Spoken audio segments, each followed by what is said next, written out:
What time is even? What time is evening? What about morning or night?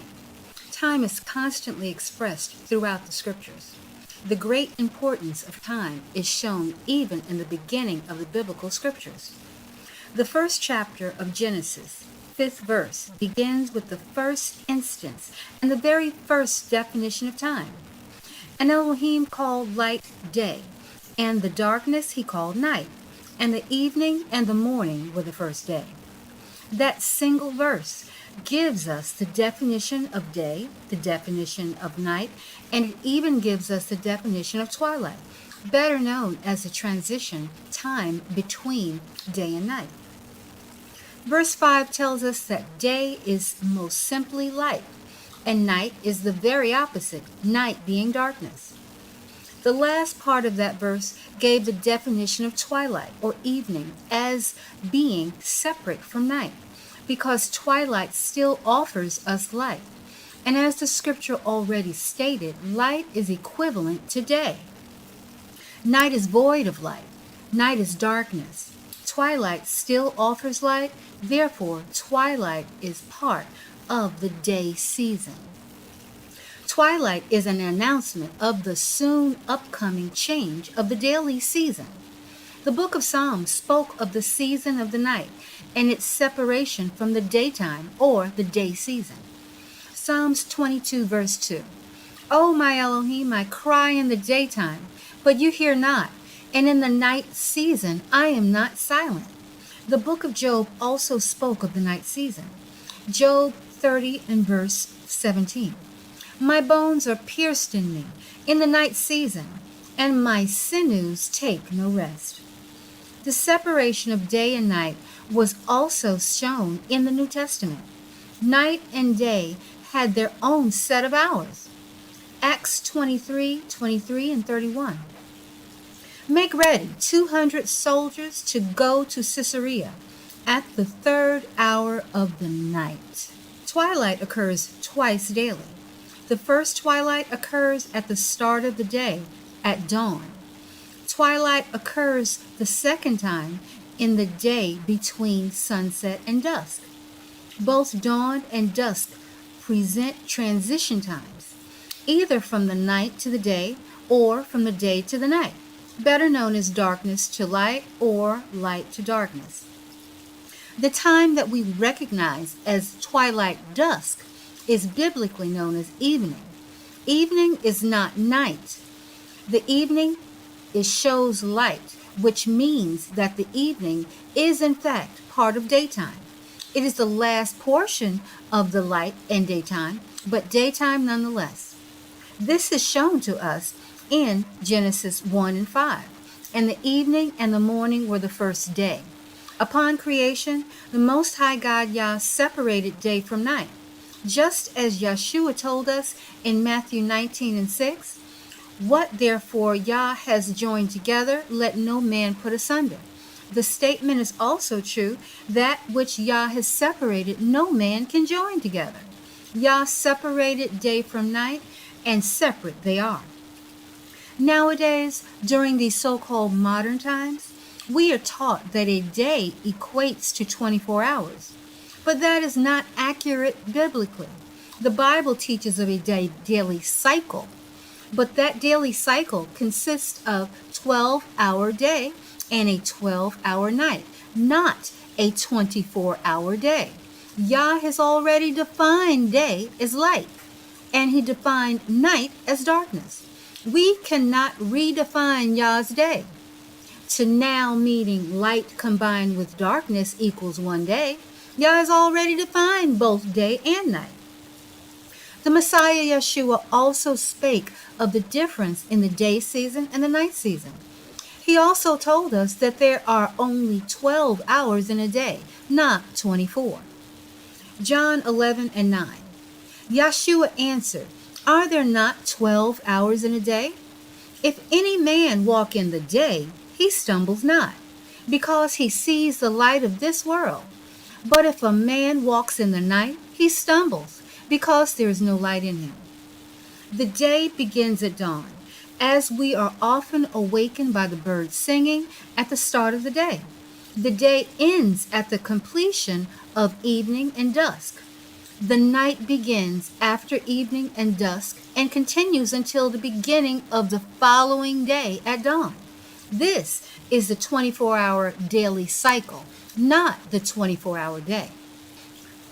The book of Judges gives us an account of the sinful acts of the tribe of Benjamin.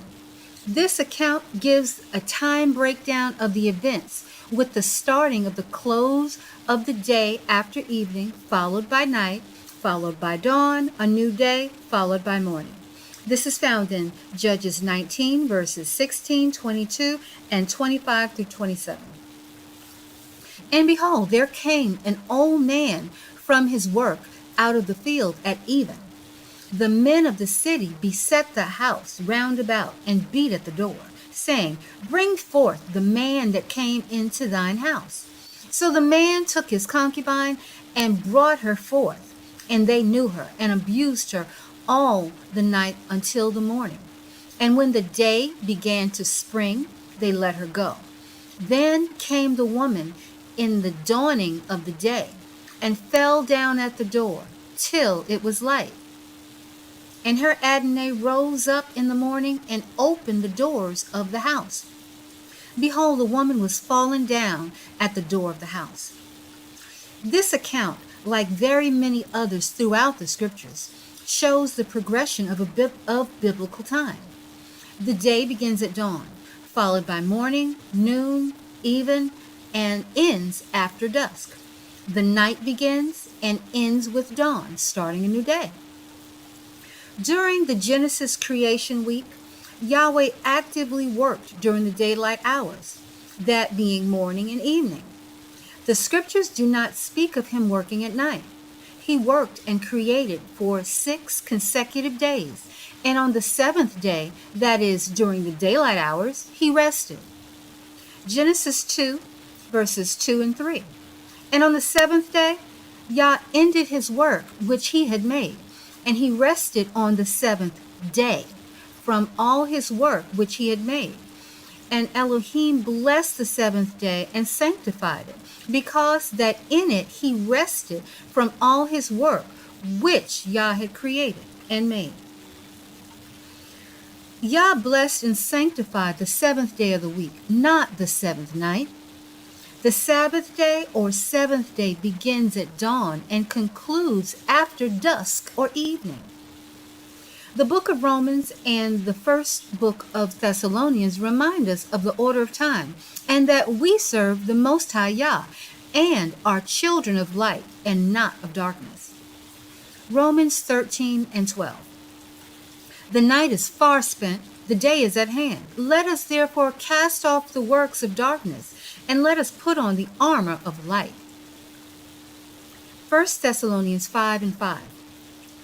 You are all the children of light and the children of the day. We are not of the night, nor of darkness. The incorrect Hebrew practice of giving honor to the night as being our 7th day or Sabbath day was taught during this Fourth World Empire known as the revived Roman Empire. During the early Roman Empire, New Testament age, the Israelites understood better the times.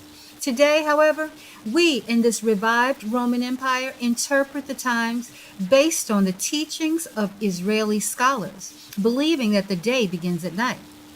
This Fourth World Empire was called in the 7th chapter of the book of Daniel, the fourth beast. Daniel 7 and 25 states, And he shall speak great words against the Most High, and shall wear out the saints of the Most High, and think to change times and laws. This fourth beast truly did think to change both holy laws and times.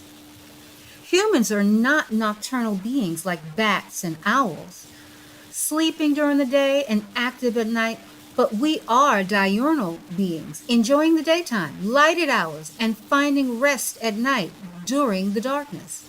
It has been this system of this fourth beast that has wrongly taught us that our Hebrew day begins at night.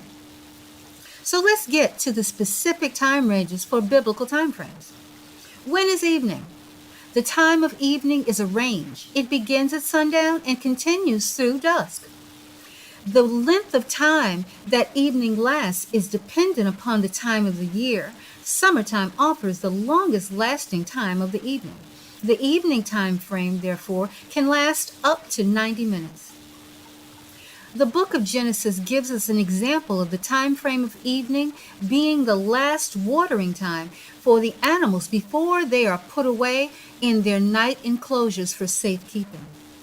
Genesis 24:11 states, "And he made his camels to kneel down without the city by a well of water at the time of the evening, even the time that the women go out to draw water." Because people of biblical times better understood time, this statement from Jeremiah, found in the book of Jeremiah, was used to express that it was getting late. Jeremiah 6:4. "Prepare you, war against her. Arise, let us go up at noon. Woe unto us, for the day goes away, for the shadows of the evening are stretched out." Sunrise and sunset produce the longest shadows of the day, because that's the most extreme angle before the horizon blocks the sun. At noontime, the shadow is the shortest. Again, evening begins at sundown and continues through dusk, right before night and darkness begins. What is even? The phrase "at even" occurs at least 31 times in the Bible. The time of even is shown throughout the scriptures to occur at sundown. Deuteronomy 16:6. "But at the place which Yahweh thy Elohim shall choose to place his name in, there you shall sacrifice the Passover at even, at the going down of the sun." Mark 1:32. "And at even, when the sun did set, they brought unto him all that were diseased and them that were possessed with devils." The Messiah, Yeshua, gave us several time frames to consider in the book of Mark. Mark 13:35. "Watch ye therefore, for you know not when the master of the house cometh, at even or sunset, or at midnight, middle of the night, or at the cock crowing, dawn, or at in the morning, morning." Out of all the holy days, there are only 2 holy days that incorporate the night season in their timing. The first is Passover. Passover was kept and began during the daytime at evening, meaning the day season, sunset through twilight, on the 14th day of the first month. Let's read. Exodus 12:6. "And ye shall keep it up until the 14th day of the same month, and the whole assembly of the congregation of Israel shall kill it in the evening." The timing of the start of the Passover was very important because the sacrificing of the lamb or goat, yes, or goat, for Passover, Exodus 12:5 states that either is acceptable. Exodus 12:5 states, "Ye shall take it out from the sheep or from the goats." During the day, at sunset, was the sacrifice, and immediately following the slaying of the animal, the Israelites were to take the blood and put it around the doors of their homes. The blood of the sacrifice served to save the people from the angelic slayer of the firstborn. This took place during the daylight season, this sacrifice. Exodus 12:7.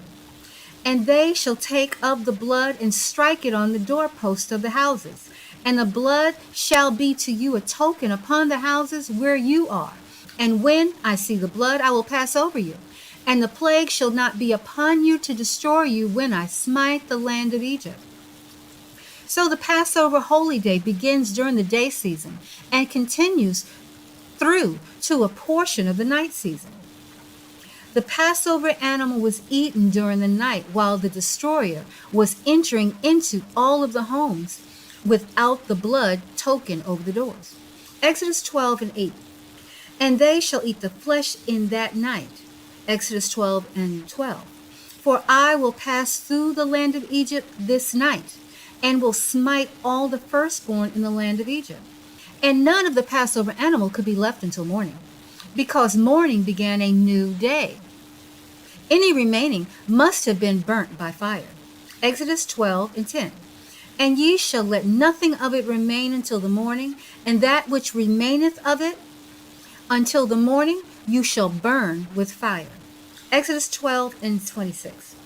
And it shall come to pass, when your children shall say unto you, What meaneth you by this service? That you shall say, It is the sacrifice of Yahweh's Passover, who passed over the houses of the children of Israel in Egypt, when he smote the Egyptians and delivered our houses.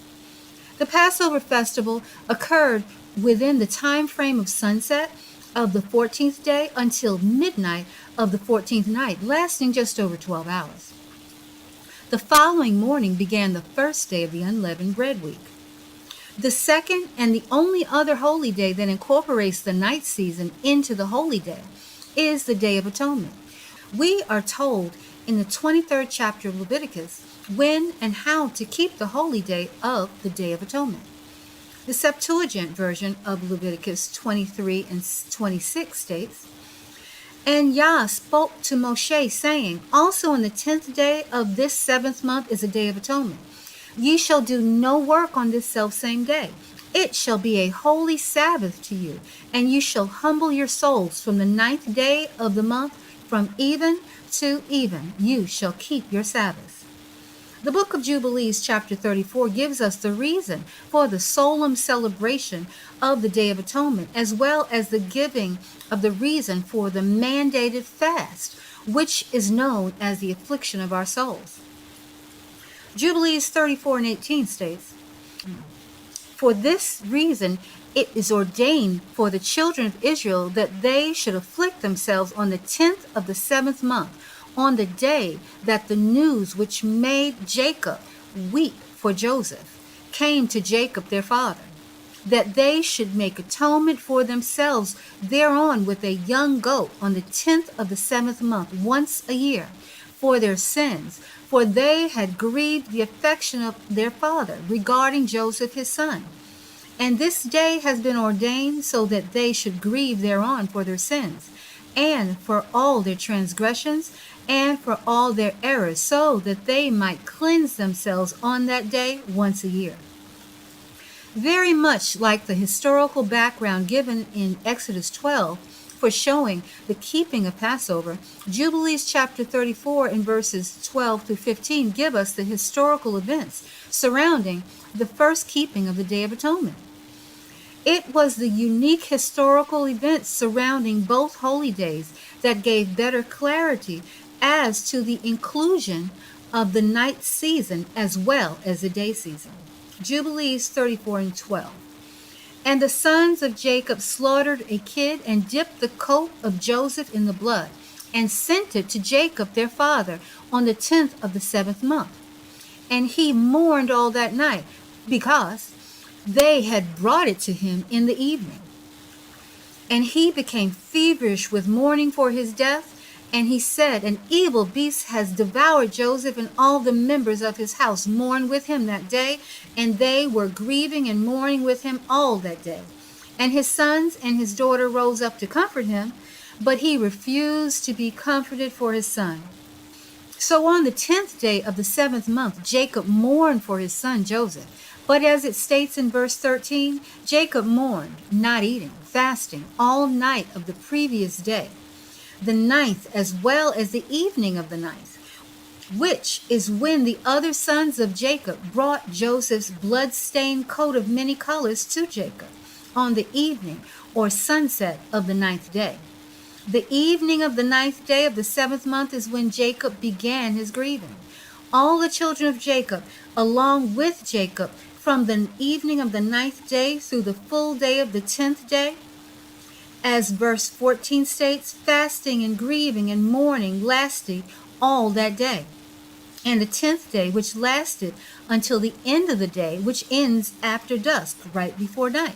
The Day of Atonement is celebrating starting the 9th day after sunset when Jacob got the news, and continued all the night, and all throughout the 10th day till evening, which ends after dusk. Let's look at the history surrounding the initial keeping of the other holy days, beginning with the first day of the Feast of Unleavened Bread. The first day of Unleavened Bread occurred the day following Passover. On this day, the Israelites requested and received gifts from the Egyptians. Exodus 12 and 35 states, "And the children of Israel did according to the word of Moshe, and they borrowed of the Egyptians jewels of silver and jewels of gold and raiment. After receiving these gifts, the Israelites then quickly left Egypt without the leaven for their bread during the daytime." Exodus 12 and 17, "And ye shall observe the feast of unleavened bread, for in this selfsame day have I brought your armies out of the land of Egypt. Therefore shall you observe this day in your generations by an ordinance forever. 7 days shall there be no leaven found in your houses." It was during these daylight hours that the Israelites were freed from the Egyptian bondage, and today the Feast of Unleavened Bread is also to be kept during the daylight hours. The next holy day to be reviewed is the Feast of Weeks and the Feast of First Fruits, which occur simultaneously because this day is of a double nature. This is spoken of in the book of Jubilees. Jubilees 6 and 19. "Abraham observed it, and Isaac and Jacob and his children observed it up to thy days. For it is the Feast of Weeks and the Feast of First Fruits. This feast is twofold and of a double nature, according to what is written and engraven concerning it. Celebrate it." The book of Leviticus shows us that we are to celebrate this holy feast also during the daytime, on the self-same day. Leviticus 23 and 16 states, "Even until the morrow after the 7th Sabbath shall you number 50 days. Wave them with the bread of the first fruits, and ye shall proclaim on the selfsame day, that it may be a holy convocation unto you. You shall do no servile work." The next holy day to review is the Feast of Trumpets. We are once again told clearly to celebrate this feast during the daytime, not during the night, for on the first day of the 7th month. Leviticus 23 and 24. "Speak unto the children of Israel, saying, In the 7th month, in the first day of the month, you shall have a Sabbath, a memorial, a blowing of trumpets, and holy convocation. You shall do no servile work therein." The Feast of Tabernacles also designates that during the day will this feast be celebrated. Leviticus 23 and 34. "Speak unto the children of Israel, saying, The 15th day of this 7th month shall be the Feast of Tabernacles, for 7 days unto Yah. On the first day shall be a holy convocation, you shall do no servile work therein. On the 8th day shall be a holy convocation unto you, you shall do no servile work therein."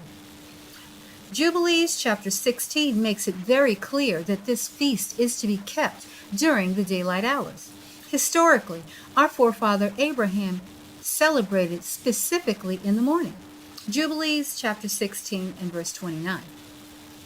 "They shall celebrate the Feast of Tabernacles, for it is ordained forever regarding Israel that they should celebrate it and dwell in booths, and set wreaths upon their heads, and take leafy boughs and willows from the brook. And Abraham took branches of palm trees and the fruit of goodly trees, and every day going around the altar with the branches 7 times a day in the morning. He praised and gave thanks to his Elohim for all things enjoyed." The previous passage in Jubilees highlighted the use of evergreen branches that we read in Leviticus. Leviticus 23 and verse 40.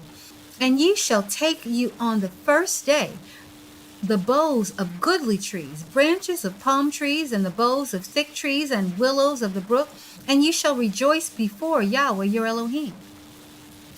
All praise be to the Most High God Yahweh. Praise Yah for his mercies, blessings, and continuing to drop the scales from our eyes. His scriptures speak to us directly and clearly. Day means light and night means darkness. Genesis 1 and 5. "And Elohim called the light day, and the darkness he called night. And the evening and the morning were the first day." Praise Yah.